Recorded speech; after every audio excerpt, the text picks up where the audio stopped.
Wajra Pawitra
mayu hayuning sesami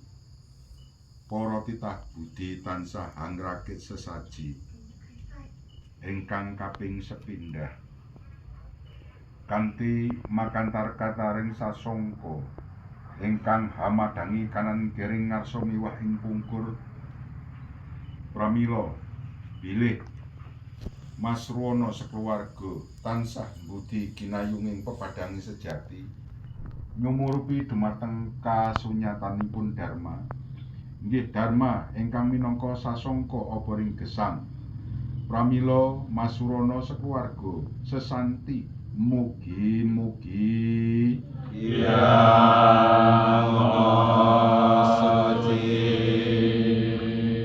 pembabaring gesang kita para warga Buddha sageta paring pepajar dhateng sinten kemawon lan ing pundi kemawon ingkang angka kalih kinarya sesaji tirta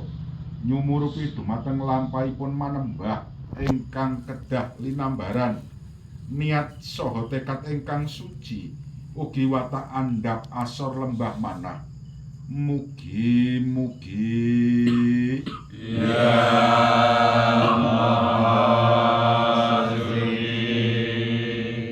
Masruwana sekeluarga sageta tansah asung asih mring sesama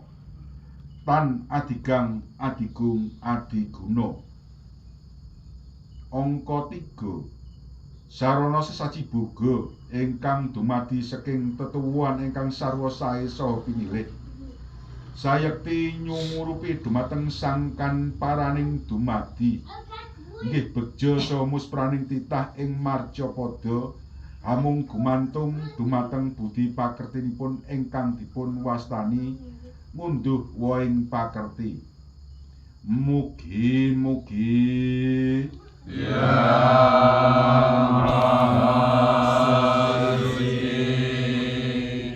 pramila kita sageta mretang lan nimbang dumateng pakerti ingkang badhe katindakaken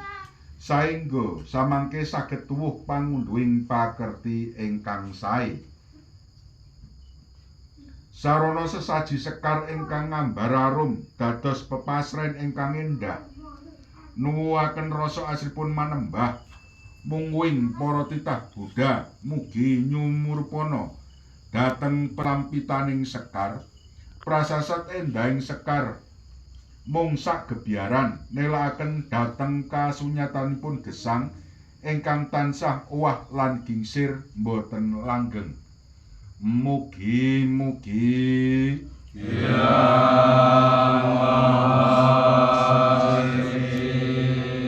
kita saged kayogiaken anggenipun samya mangestu padha pamriye tansah eling lan waspada ingkang pungkasan sarana sesaji dupa ingkang ngambar arum kukusipun dupa sumunduling antariksa tetela Sang Buddha Gautama Sakyamuni sampun paring bilih aruming dupa sayekti nyengsemaken dumateng sak sintena ananging senajana mekaten aruming dupa boten saged nandhingi aruming budi pakerti ingkang luhur dasar kepara nyata luhuripun Sang Buddha Gautama Sakyamuni yekti ingkang tansah dipun pepuja dening para dewa lan manungsa karana luhuring budi pakerti ingkang sampurna mugi-mugi ya